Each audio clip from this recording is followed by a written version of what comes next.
Okay, this morning we rode our bikes to Papeete to get our water filters and see how we had to bring them back. These are the filters for our water maker. The water maker membranes.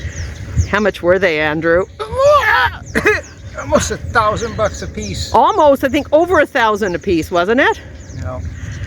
Oh, 9,000 francs each. look at that. But that's 5 years and we had to replace them now because our parts per million of our salt content has gone up too high now.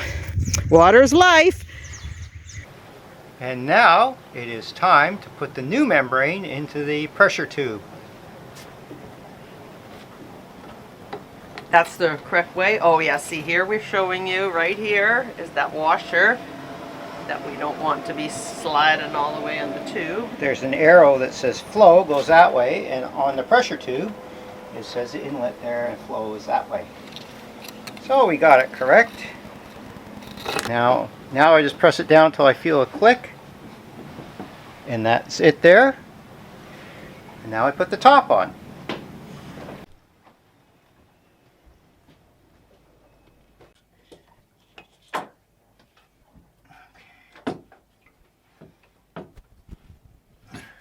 This one here is where the high pressure salt water comes in into the first membrane.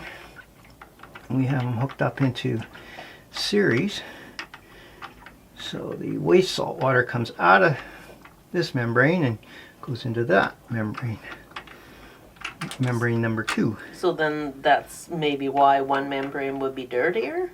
I don't know why.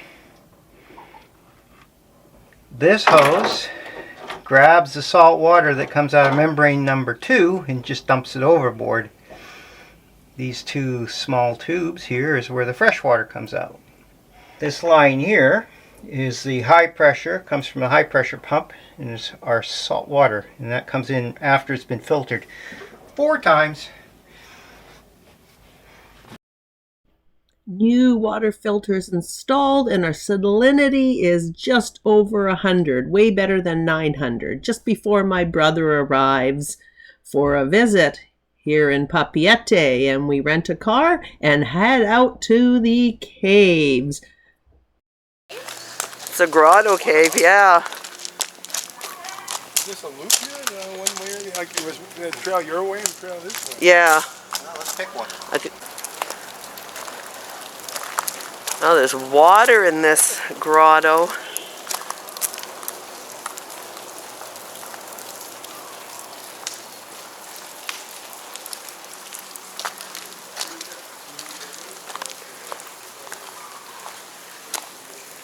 It's raining inside of it. Wow.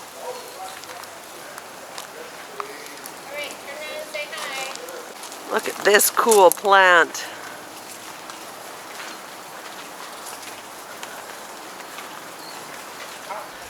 Good morning. Happy New Year. January 1st.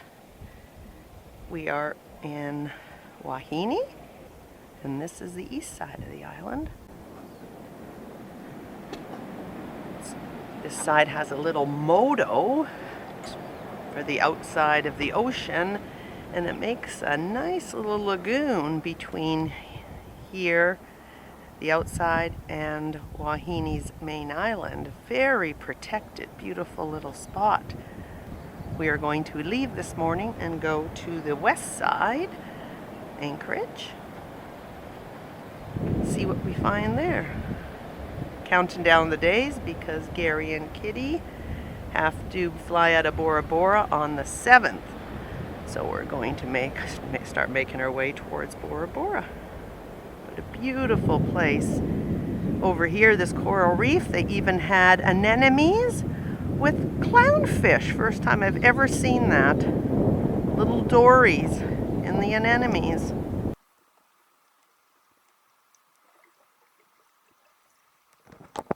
Now it's morning coffee time. It's almost 7 a.m. Gary's still sleeping. Happy New Year, everybody. I hope 2023 brings you all the best. Kitty? Oh. Happy New Year's with a very sad spoon on the floor. She's bringing it in with sound effects.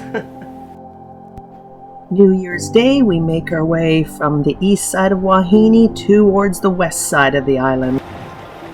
And this is where the island splits in two. There's a bay, it makes two islands, and they've stuck a bridge across at the end of this bay.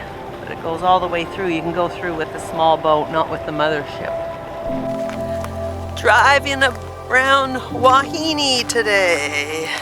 Look at this. And woo! Kitty's not in. There's Kitty. Oh, good snorkeling down there. Look at down here. Snorkeling. Look at the beach down there, Gary.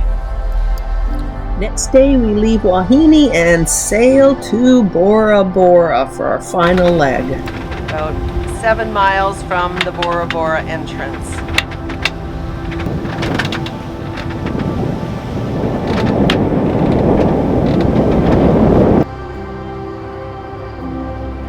Here we are, a mile away from Bora Bora channel entrance. We end up renting a car in Bora Bora and driving around to all sorts of sites. This was like a sacred site, and we drove around twice because it was such a tiny little spot. Beautiful scenery here. Not too sure what these sites meant. We're kind of thinking that they might have been the stage for where the kings would stand and the people would be around watching them. But there was a few of these rock formations in a form of a stage around Bora Bora. Because Bora Bora is so small, we tried to hit every road we could.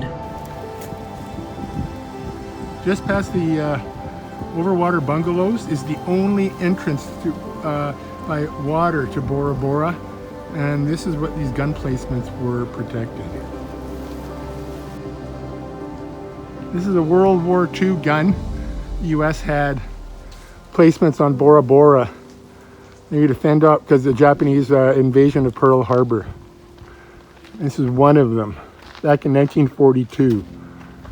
And you can see what it's aiming out at. Some beautiful areas.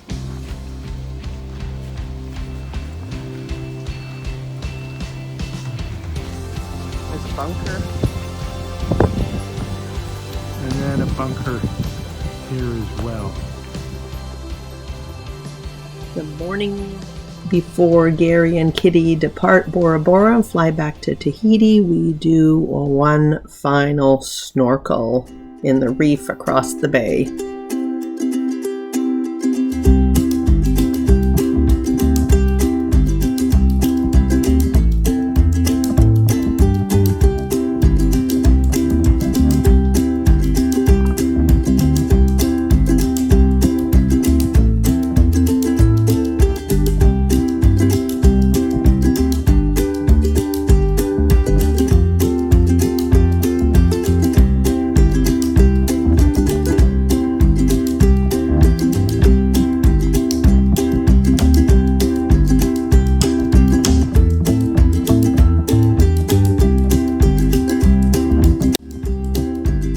Day we leave Bora Bora and sail back to Ta and Raiatea